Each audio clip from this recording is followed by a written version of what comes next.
de alguna manera se nos ha querido mostrar que la ciencia y la religión están opuestas, pero como vamos a conversar hoy día, aunque la Biblia no es un libro científico, contiene aspectos que nos llevan o nos deben hacer reconocer a la ciencia como algo que incluso está en su palabra, ¿no? Así es. Gran desafío. Y para eso vamos a invitarles a que podamos orar a nuestro Dios, para que Él nos dirija y para que su palabra también nos hable en esta hora. Buen Dios y Padre, gracias te damos nuevamente porque al iniciar este capítulo lo hacemos en tu nombre, pidiendo tu dirección y que la persona del Espíritu Santo nos guíe, nos permita a través de tu palabra entender aquel mensaje que tú tienes preparado para cada uno de nosotros. Como siempre, Señor, rogamos una bendición y protección por nuestros amigos, sus familias, pues lo pedimos en el nombre de Jesús. Amén. Amén.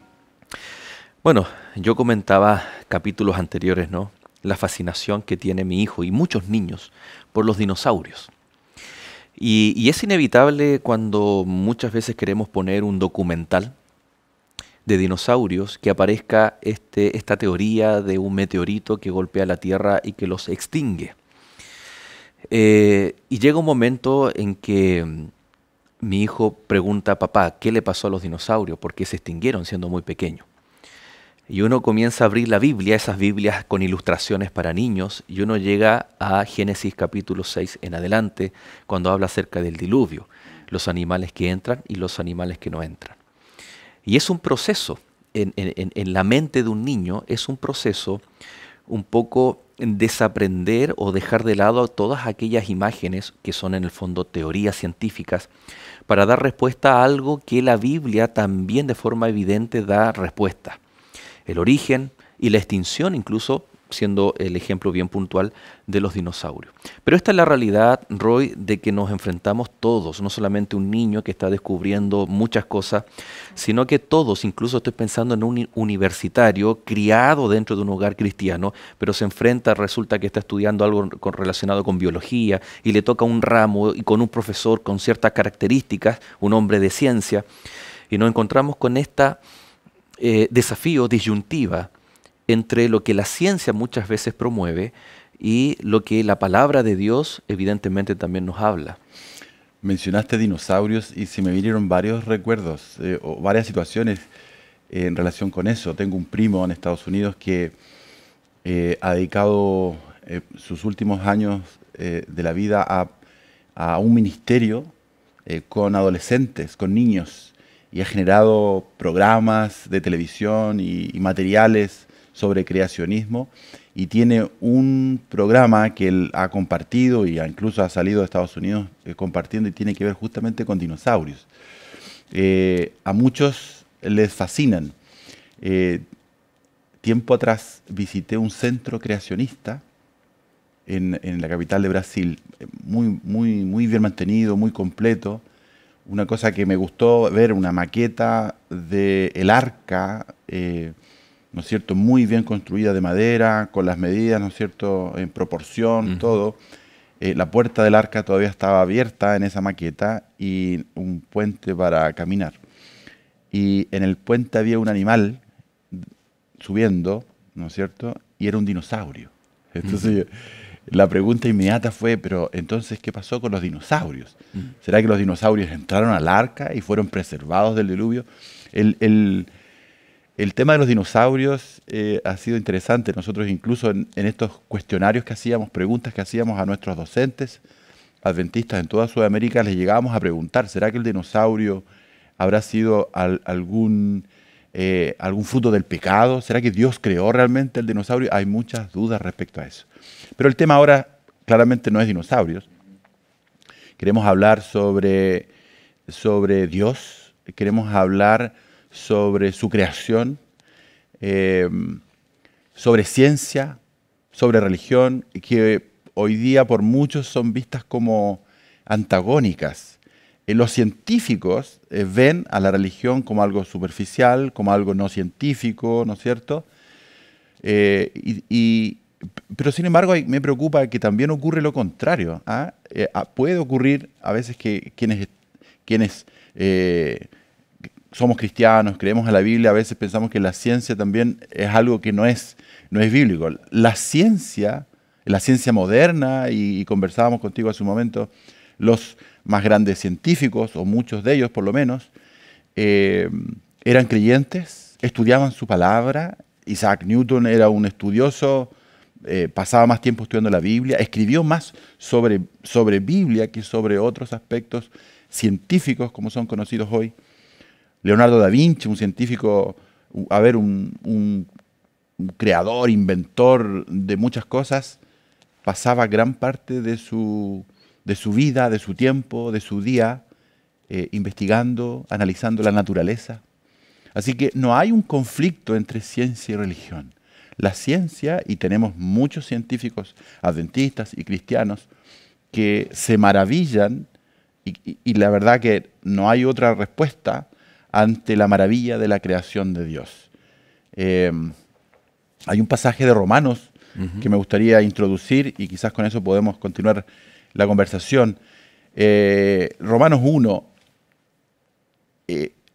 versos 16, 18, ¿no? 18 al 21.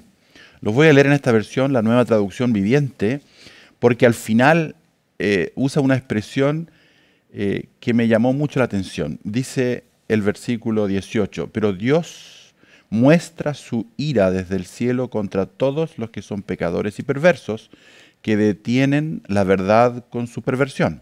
Verso 19, ellos conocen la verdad acerca de Dios porque Él se las ha hecho evidente.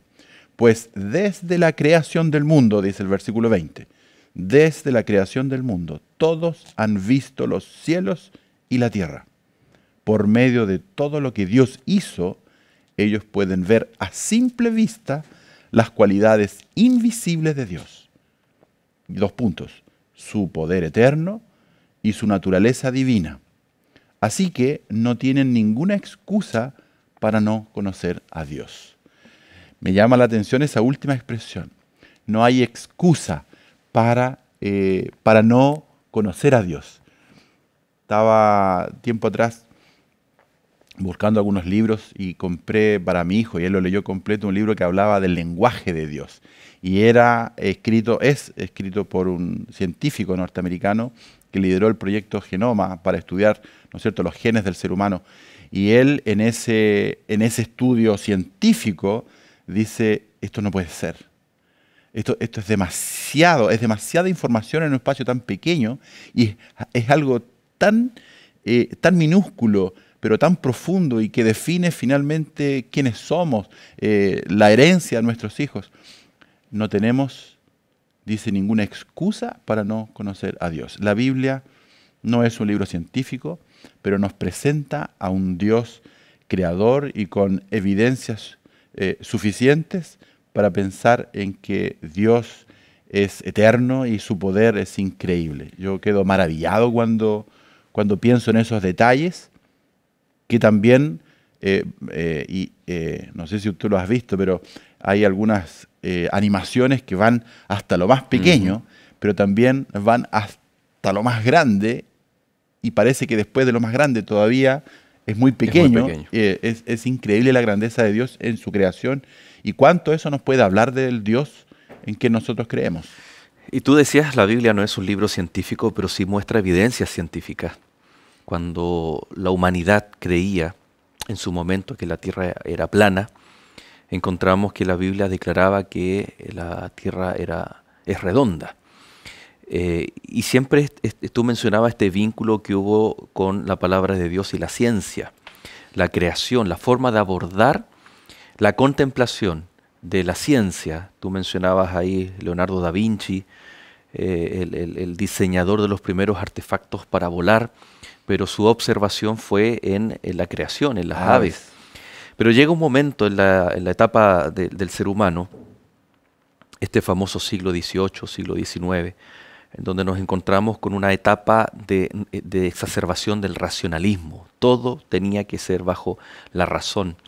E incluso un hombre con bases cristianas, un hombre creyente, Charles Darwin, en una época en donde por un lado el cristianismo estaba muy, muy fuerte, avanzando, ¿no?, en lo que era Norteamérica. Y él emprende un viaje a un, podríamos decir, a un paraíso. No tengo la oportunidad. Dicho de paso, como Iglesia Adventista tenemos un centro creacionista en Islas Galápagos. Un lugar en donde este científico creyente queda tan impresionado, pero también el trasfondo filosófico que Satanás usa, ¿no? Y viene enraizado de este racionalismo. La pregunta es, ¿cómo esto llegó a ser de tal manera? Y tan enfocado en este lugar, especies endémicas solamente de ese lugar, y llevó a la creación de este libro, que creo que ha causado, ¿no?, estragos dentro de la educación, que es el origen de las especies. ¿Por qué digo estragos? Porque, o sea, cualquier persona puede y tiene el derecho de escribir lo que quiera. El tema es que muchas veces se ha usado como un texto base de estudio para lo que son las materias científicas para niños, jóvenes, adolescentes, y descuidando lo que es la palabra de Dios. Nosotros podemos estudiar los postulados de Charles Darwin para tener esa información, para saber qué pasó, pero nunca tomarlo como una base, un fundamento, en lugar de la palabra de Dios.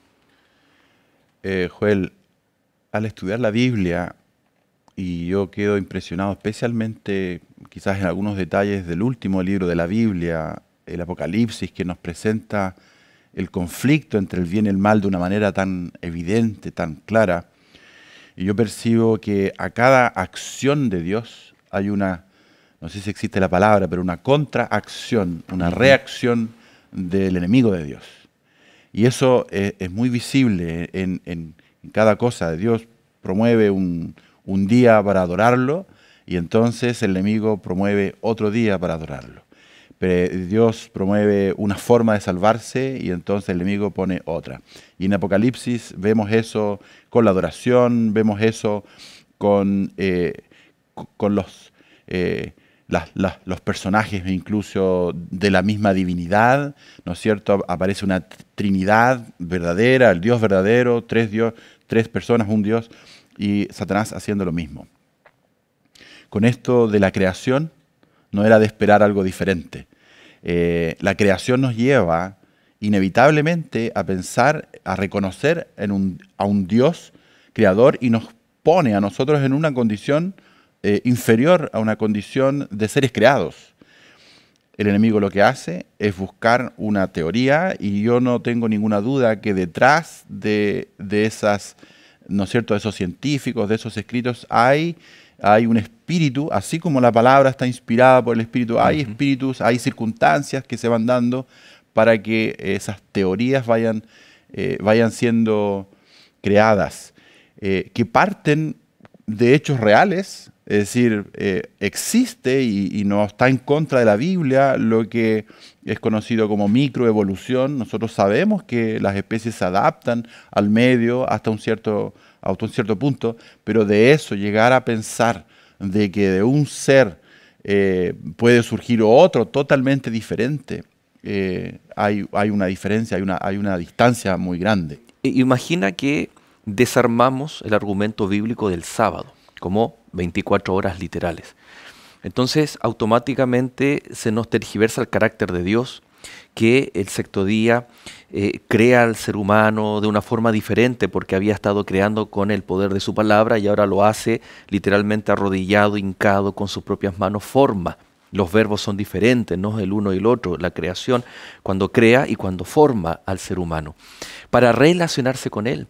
Y en ese día, el día especial, 24 horas literales, él entra en un relacionamiento especial con el ser humano. ¿Cómo el enemigo entonces va a atacar el día sábado? Lo hace a través de la creación. Incluso, no solamente con la teoría de la evolución. Ok, soy cristiano, creo que el origen es a través de la creación, pero no estoy muy convencido que sea, estoy hablando de un supuesto, ¿no?, que sea 24 horas literales y 7 días literales de la creación. Probablemente fueron años o largos, extensos periodos de tiempo. Eso le causa tanto daño como decir yo no creo en la creación sino en la evolución. Es que, ¿sabes, Joel? Hoy día hay tanta evidencia de un diluvio, por ejemplo, tanta evidencia de que lo que la palabra de Dios menciona es realmente así, que hoy día, yo no tengo estadísticas y quizás estoy especulando un poco, pero lo que te quiero decir es que hoy día ya no es tan popular la creencia de que Dios no existe, sino que ahora se habla más de un evolucionismo teísta. Es decir, está bien, Dios existe, Dios en algún momento creó algo, participó de la creación y ahí la dejó, la abandonó. Y después entonces viene todo un proceso para que las cosas evolucionen en forma absolutamente autónoma, sin la presencia de un Dios.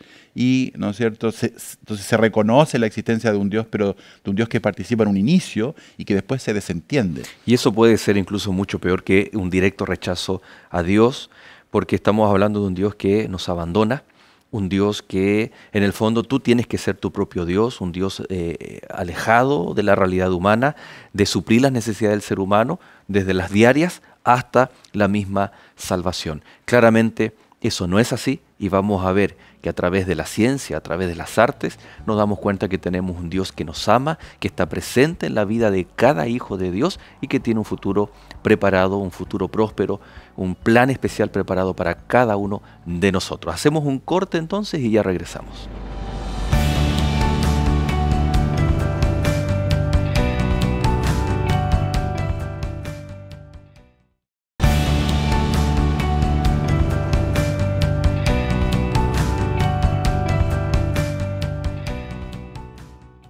Y ya estamos de regreso aquí en Lecciones de la Biblia, en un capítulo muy especial. Creo que todos de alguna forma nos hemos admirado con la simpleza, la sencillez de un artesano, pero con la grandeza de su obra. En lo personal tengo el privilegio de ser hijo de dos artesanos y ver cómo el resultado de un trabajo, de una materia prima, que tal vez nadie aprecia, pero el resultado final es algo realmente maravilloso. Las artes, Roy, creo que guardando las proporciones es un reflejo de lo que Dios hizo con nosotros. Literalmente en Génesis dice que la tierra estaba desordenada y vacía. Y yo recuerdo a mi padre cuando caminábamos buscando ese materia prima, que literalmente estaba botado, ¿no? Gente pasaba por encima y cuando él recogía, él podía mirar, vislumbrar el resultado final antes de que tuviera todos los procesos.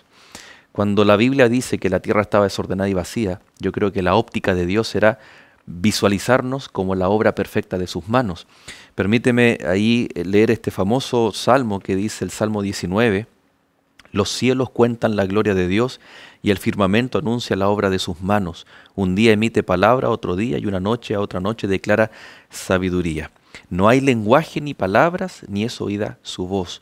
Por toda la tierra salió su voz. Aquí está hablando de un mensaje. ¿Qué es esta voz, ¿no? Y veíamos en Romanos 1, que este mensaje en donde nadie puede quedar indiferente, que es la naturaleza. No tuvimos el privilegio de ver la naturaleza creada antes del pecado, pero ya lo que tenemos, a pesar ya de miles de años en situación de pecado, aún así podemos ver las maravillas de Dios, de este gran artesano, ¿no? Que toma algo que estaba desordenado, vacío, y la transforma en una obra maestra. Nosotros nos admiramos, y el salmista aquí también lo hace, con las obras de su creación. ¿Y de qué forma nos hablan? Nos hablan, a ver, si nosotros nos admiramos y encontramos tan increíble algunas cosas, nos está hablando de un Dios que es mucho mayor, que es mucho superior, y que fue capaz de crear ese tipo de cosas. Yo quedo maravillado. Hay una expresión parecida que se usa en el libro de Nehemías y apareció en la lección, y yo quiero leer ese versículo, pero quiero hacer énfasis en el contexto. Yo invito a aquellos que están con su Biblia ahí atentos a buscar en el libro de Nehemías el capítulo 9 y el versículo 6. Es un versículo también, un versículo conocido, que repite de alguna manera estas palabras que estaban en el libro de Salmos. Y fíjense lo que dice el versículo 6. Solo tú eres el Señor. Tú hiciste el firmamento, los cielos y todas las estrellas. Hiciste la tierra, los mares y todo lo que hay en ellos. Tú los preservas a todos y los ángeles del cielo te adoran. Está la idea que decíamos recién, que el evolucionismo teísta habla de un Dios que pudo haber participado eventualmente en una creación de algo primitivo y que, ¿no es cierto?, lo abandona y eso se mantiene y por sí mismo y va generando vidas superiores. Aquí dice todo lo contrario. Dice, tú los preservas a todos. Esta semana recibimos la noticia muy triste del hermano de un muy buen amigo con quien trabajamos los últimos 4 años, que falleció prácticamente un día para otro. No es por el COVID, sino por un ataque al corazón fulminante y sin ningún aviso. La vida es tan frágil, la vida es tan... hoy estoy, mañana no estoy.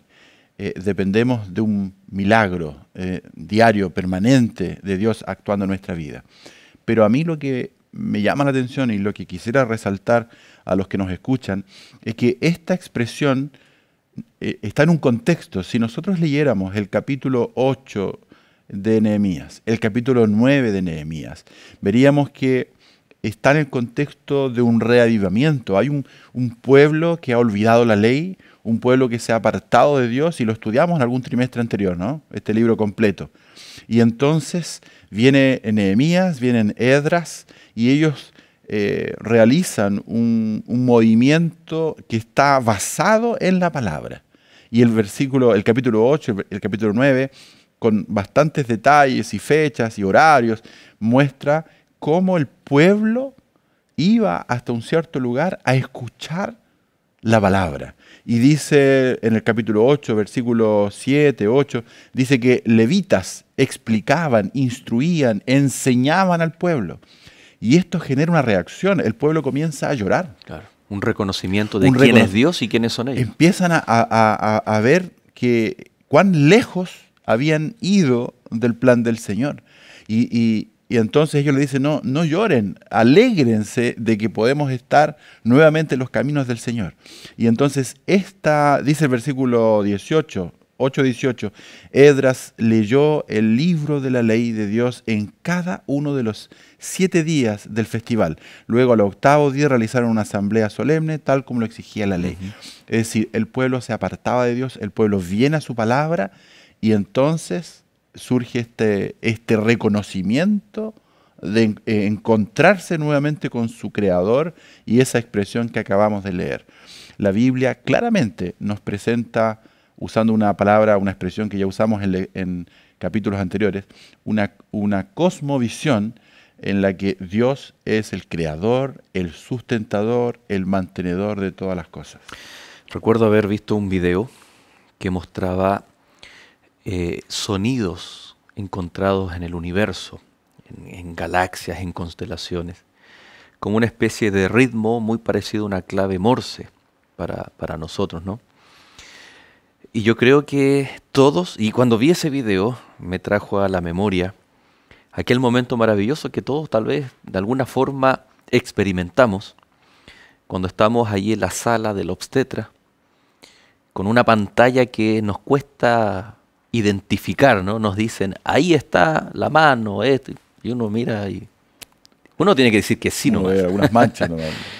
Pero es impresionante ese momento cuando el médico sitúa el sonar, esta herramienta, en el corazón de un embrión. Y se escucha, y habilitan el sonido en la sala y se escucha, y yo recuerdo que era muy similar al sonido de las estrellas del universo, que los científicos a través de grandes telescopios, grandes sonares, han detectado ruidos en el espacio. ¿Cómo el Creador es capaz con el mismo dedo hacer sonar o tocar, ¿no?, el corazón de un embrión, de una vida tan diminuta, pero a la vez ese mismo dedo, y ahí el documental, el científico hablaba de la formación o la creación, por cada cuántos segundos se están formando nuevas estrellas. Y yo pensaba inmediatamente, es el mismo dedo de Dios que toca el corazón de un embrión para dar el inicio a la vida o el inicio a esas pulsaciones, es el mismo dedo que está tocando, tal cual un artista con su pincel, y que el universo es su gran tela, y comienza a dibujar. ¡Qué extraordinario! Y nosotros vemos acá evidencias desde lo diminuto hasta lo macro, y como dice Nehemías, a un Dios que está sustentando, dice aquí en mi versión, vivificando. O sea, no está ajeno, es parte de la creación, continúa, porque siente esa tremenda, imagínate, tremenda responsabilidad por su creación, que por voluntad propia decide desobedecer y apartarse, y Dios aún continúa, y está en la responsabilidad que dice, yo voy a pagar lo que ellos tienen que pagar, y envía a su Hijo a morir por nosotros. Extraordinario. Es extraordinario. La Biblia le llama a Dios Padre. ¿Qué padre podría, ¿no es cierto?, tener un hijo así y dejarlo abandonado? Hay un aspecto, antes de que vayamos al siguiente bloque, que yo quiero mencionar. Hay un movimiento científico, no sé cómo llamarlo, un grupo de científicos que estudian el diseño inteligente de la naturaleza, de aspectos de la naturaleza. Ujú. Y me llama la atención la cantidad de elementos que son analizados, estudiados. Incluso yo invito, la Iglesia Adventista tiene un instituto adventista de geociencia. Ujú. Y tiempo atrás participé de algunas charlas, aquí mismo en la Universidad Adventista ha estado el director de ese instituto, y ellos publican mucho material, y se mandaron a hacer, yo conozco por lo menos 2 o 3 documentales que hablan de ese diseño inteligente. Yo personalmente he visto 2. Uno que habla de los seres marinos, Living Waters, y muestra la forma como viven, la forma como se comunican. Por eso me acordé cuando tú hablabas de la comunicación, la forma como ellos viajan y se trasladan. La verdad que cuesta imaginar que eso sea natural, que eso sea algo que... De la misma forma, hay otro documental que habla de las aves y cómo ellas desarrollan sus vuelos, cómo ellas emigran.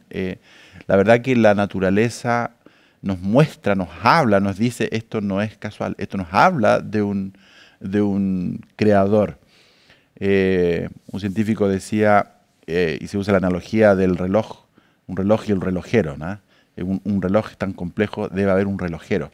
Es un poco la misma idea, ¿no? Sí. La creación es tan perfecta, tan compleja, que nos habla a gritos de que hay un creador. Y el Salmo 96, verso 9 dice, adorad a Jehová en la hermosura de la santidad, temed delante de él toda la tierra. Todo lo que hemos conversado, cuando uno ve la naturaleza, debe llevarnos a adorar, el mismo reconocimiento que hace Nehemías. Es decir, tiene que darse esto en un contexto espiritual.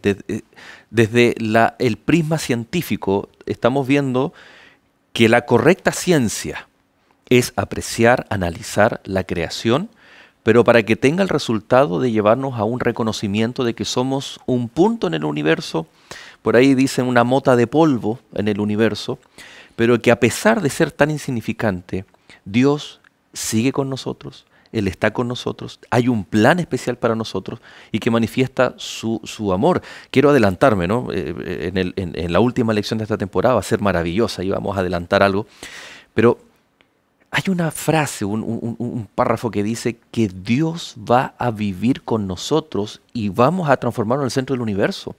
Este planeta tan insignificante, lleno de pecado, pero vemos aquí que cuando nos paramos desde la perspectiva científica o de las artes, vamos a apreciar lo que tenemos a tal punto que inevitablemente tenemos que atribuir esto a Dios. Pero, lamentablemente, no siempre es así.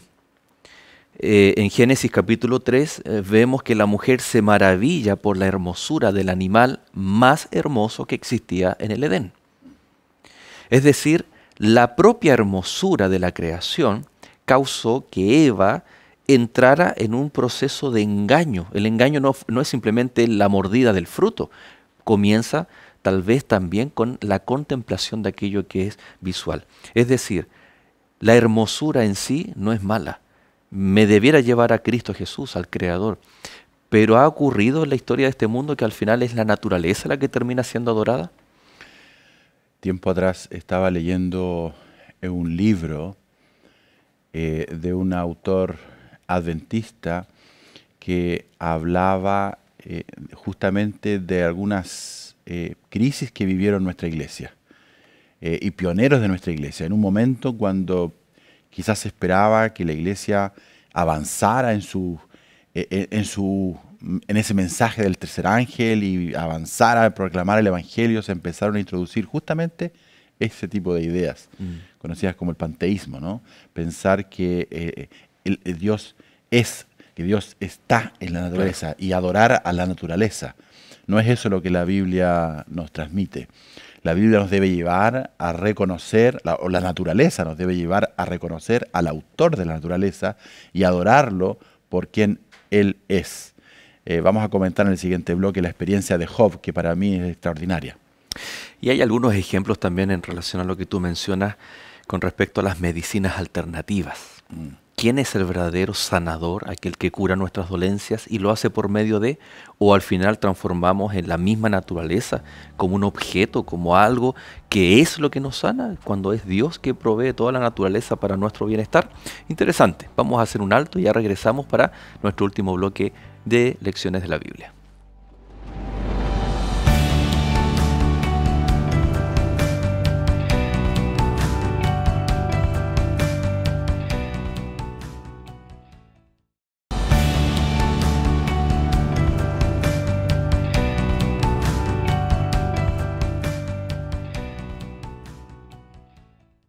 La Biblia dice que comenzó la cuenta regresiva para que este mundo se acabe. Muchos han tomado de esta verdad para profetizar el día que la tierra será destruida. Por ejemplo, la teoría basada en el calendario maya predijo que en diciembre de 2012 este mundo dejaría de existir. Pero ya estamos en el 2020 y no ha pasado nada. ¿Cuándo realmente se acabará el mundo? Estas y otras preguntas podrás responder con esta revista de estudio llamada Biblia Fácil Daniel. Para solicitarla, llama a los números que aparecen en pantalla o escríbenos a nuestro correo electrónico y la recibirás de forma totalmente gratuita. Continúa en la sintonía de Lecciones de la Biblia.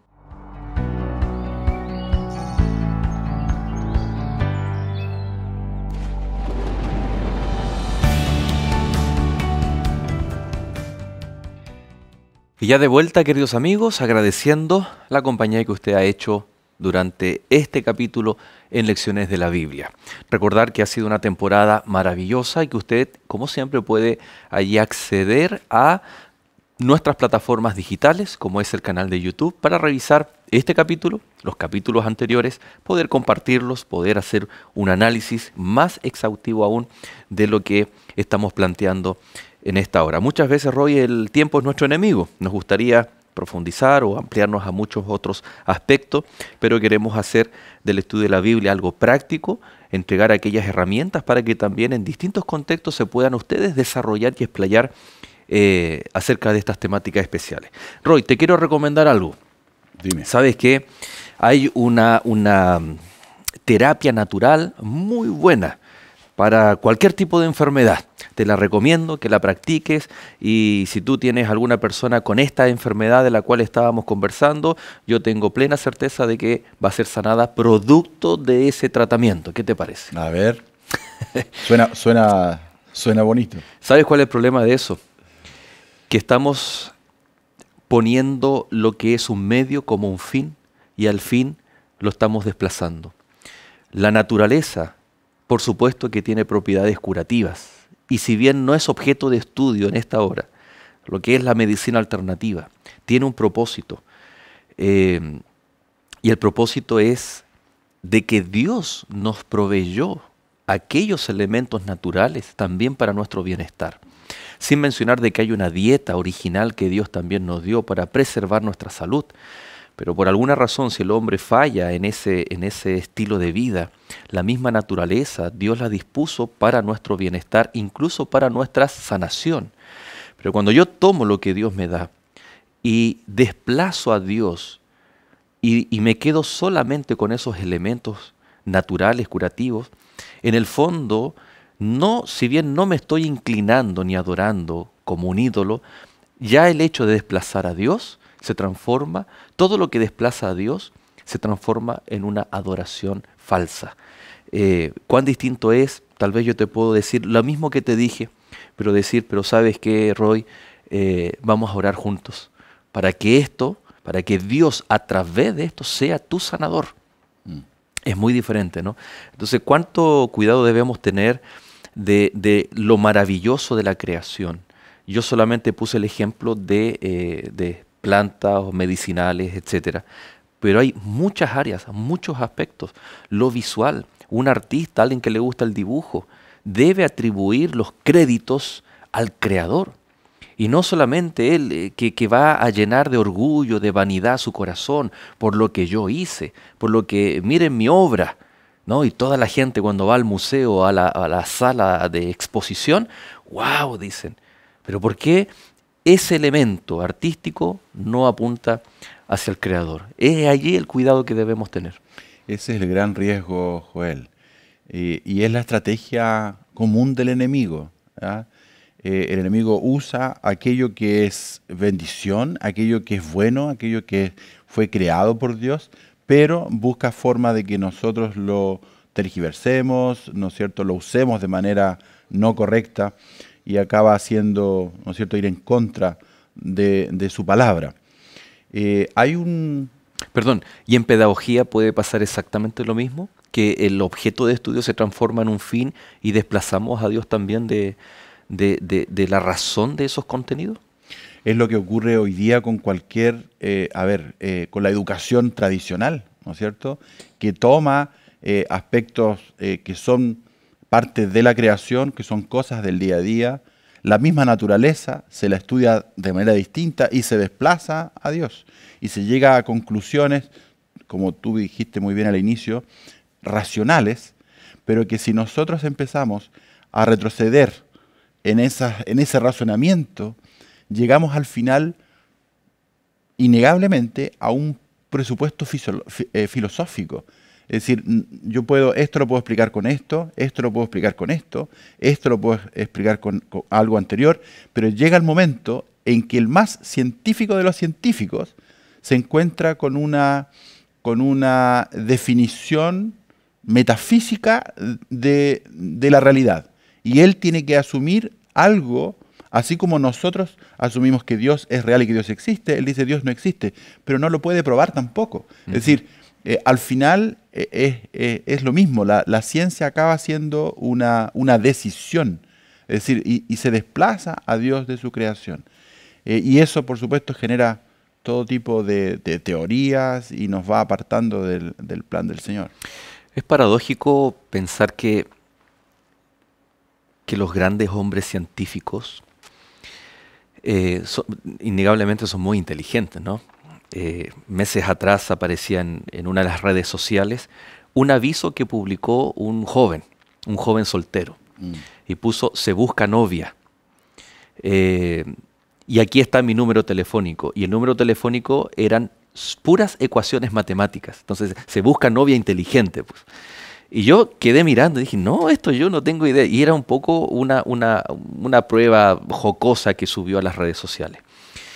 Un científico maneja un área de conocimiento, podríamos decir, en un tema muy específico, una especialización en biología, en astronomía, en un sinnúmero en fisiología.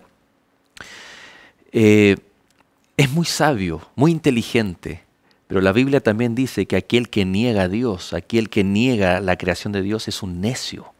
¿Cómo la Biblia muestra esta relación entre lo que nosotros pensamos que es la inteligencia, pero a la vez es una necedad? Es que, ¿saben, Joel? Yo pienso que a esta altura nosotros hemos estado ya semanas, estamos en la lección número 11, yo pienso que ya debe quedar bastante claro por estas lecciones que hemos ido estudiando semanalmente, de que educación no es algo que ocurre en una escuela, solamente, no es algo que ocurre entre cuatro paredes solamente, no es algo que ocurre por 8 o 12 años mientras estamos, ¿no es cierto?, en la escuela básica y media. Educación es mucho más. Educación es lo que ocurre en la vida. Educación es, lo hemos dicho varias veces, es el reconocimiento, el reencuentro del ser creado con su creador, y que lo lleva a admirarlo y lo lleva a reconocerlo. Cualquier cosa que nos aparte de eso no es el propósito de Dios y no es la educación cristiana y bíblica como la hemos estado estudiando. Interesante que la Biblia menciona, ¿no? Bueno, el capítulo 1 de Proverbios habla acerca de la sabiduría, la verdadera sabiduría. Dice, hijo mío, apártate del camino de los necios. Y dice que el necio dice, no hay Dios. Interesante que nosotros podemos ver todas estas teorías científicas que en el fondo están desplazando a Dios como su papel de creador, sustentador, como un Dios que está presente, un Dios vigente. Y nosotros cuando muchas veces, si bien no decimos soy ateo, los cristianos no, obviamente no decimos soy ateo, pero cuando desplazamos decimos no, Dios no está aquí o no lo hacemos parte de nuestra vida, nos estamos transformando en un necio tal como un científico que dice no, aquí esto es por una explosión, por una célula, por esto, una evolución. La Biblia nos cataloga de necios cuando desplazamos a Dios de nuestra vida. Y eso es lo que la educación cristiana debe recuperar. Viene a contrarrestar, ¿no? Sabes, en la lección apareció también la experiencia de Job, que se encuentra en algún momento razonando con sus amigos sobre lo que él le está sucediendo. Y me llama muchísimo la atención la respuesta de Dios, ¿no? Es una respuesta llena de preguntas. También hemos hablado en algún capítulo anterior sobre las preguntas de Dios. Aquí nos encontramos un capítulo entero con preguntas que Dios le hace a Job, ¿no? Él le dice, ¿dónde estabas tú cuando puse los cimientos de la tierra? Dímelo ya que sabes tanto. Lo dice incluso de una manera un poco jocosa, ¿no? El hombre que el hombre cuando finalmente aparta a Dios, está de alguna manera poniéndose al nivel de Dios, ¿no es cierto? Asume él con su capacidad, con su racionalidad, a querer explicar lo que sucede en su entorno. Y Dios le dice, a ver, tú que te consideras tan inteligente, tan sabio, dime, ¿dónde estabas cuando yo creé el mar, cuando le puse cercos a esto, cuando puse los cimientos? Y es una cantidad de preguntas que... Dice, ¿quién ordenó sus medidas? Sí lo sabes, ¿no? Le dice. Sí, y la actitud de Job y la respuesta que él da después es simplemente cerrar la boca y decir, Señor, yo te conocía de oídas, ahora te he visto. Para la ciencia, reconocer lo sobrenatural es anticientífico. Es hasta, podríamos decir, absurdo o ridículo. Pero hay evidencias de científicos que no pueden más resistir la obra de Dios, al contemplar la obra de Dios, al contemplar el Espíritu Santo, lo que hace, y toman la decisión maravillosa de decir, yo en mis facultades científicas reconozco la limitación que tenemos, porque el ser humano quiere, como tú bien decías también, quiere descubrirlo todo. Y aquí, ¿cómo Dios le responde, o le pregunta más bien dicho a Job? Soy yo el que tiene todas las respuestas, no te las voy a dar todas porque necesito que ejerzas fe, confianza. Y la ciencia muchas veces, o la ciencia moderna, la ciencia basada en esta racionalidad, la encontramos nosotros desplazando a Dios, la encontramos desplazándolo porque es algo sobrenatural.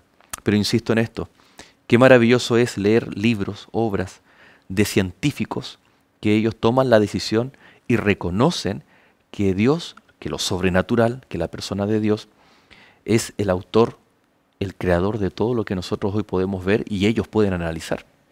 Y no son pocos, que al contemplar la naturaleza, su creación, se admiran. Yo pienso una reacción natural de la grandeza del Señor. Así es. Y Roy, ¿qué te parece que tenemos este tremendo privilegio de, por un lado, contemplar la creación, pero el privilegio máximo es a ese creador, a ese Dios que está vivo, e interesado por cada uno de nosotros, por muy pequeños que seamos, y Él está dispuesto a venir a nuestra vida. Creo que es un lindo llamado tanto para nuestros amigos, hermanos de iglesia, pero también a nuestros amigos de Nuevo Tiempo, amigos que nos sintonizan, que están conociendo, en el proceso de conocer al Señor, conocer a Dios, de decirles, bueno, ese mismo Dios poderoso, creador, que nos formó, que crea constantemente el universo, las estrellas, es capaz de venir a nuestra vida, y cuando nosotros le planteemos un problema, una dificultad, Él es capaz de estar presente, incluso dar salida oportuna en medio de la tribulación. ¿Sabes, Joel? Yo pienso, cada vez que cierro mis ojos para hacer una oración, yo pienso en esto, ¿sabes? Pienso que no estoy orando como hacían los antiguos y los egipcios y muchos otros pueblos a un pedazo de madera, no estoy orando a un pedazo de metal, sino que lo estoy haciendo a alguien que tiene el poder para crear y tiene el poder para sostener el mundo y sostener la naturaleza y tenemos evidencias de eso. Yo no me preocupo de no entender todas las cosas. El propio Jesús, que fue el creador de todas las cosas, podría haber venido a esta tierra, podría haber explicado, varias veces he pensado, imaginen Jesús habiendo dejado escrito fórmulas y cantidad de cosas científicas de cómo funciona el cuerpo humano. Él no se preocupó de eso, Él vino a salvarnos. Hay evidencias enormes en la naturaleza del poder de Dios y nos deben llevar a reconocerlo a Él como nuestro Dios, como nuestro Salvador. Yo quiero invitar a todos a que contemplemos esa naturaleza, tomemos tiempo. Hay libros, está la propia naturaleza y admiremos la forma como Dios ha creado y en su palabra, la forma como Él nos presenta también su plan eterno. Yo los invito para que inclinemos nuestro rostro y tengamos una palabra de oración para justamente conversar con aquel creador de los cielos y de la tierra. Oremos. Querido Padre nuestro que estás en el cielo, gracias. Gracias, Señor, por tu palabra. En ella encontramos evidencias. Hemos dicho y hemos comentado que sin ser un libro de ciencia, nos presenta a un Dios creador, a un Dios presente, a un Dios que le gusta la belleza, a un Dios que sostiene todas las cosas.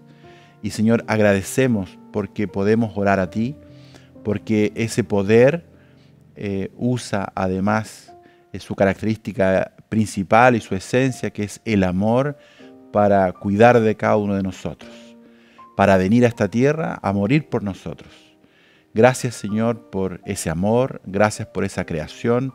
Hay cosas hoy día que nos muestran los efectos del pecado, pero también confiamos que en un día próximo, no muy lejano, todas las cosas vuelvan a su plan original, sean restauradas y nuevamente podamos admirarnos de aquella creación y podamos nuevamente tener ese privilegio de ser enseñados por ti. Que tú estés con cada uno de nosotros, con aquellos que están participando y mirando este programa. Es lo que nosotros pedimos y agradecemos desde ya en el nombre de Jesús. Amén. Amén. Muchas gracias, Roy, por habernos acompañado en este capítulo. Y a cada uno de ustedes, amigos, queremos invitarles a que permanezcan en compañía de Nuevo Tiempo, el canal de Esperanza, y nosotros nos volvemos a reencontrar en el próximo capítulo de Lecciones de la Biblia. Que Dios te bendiga.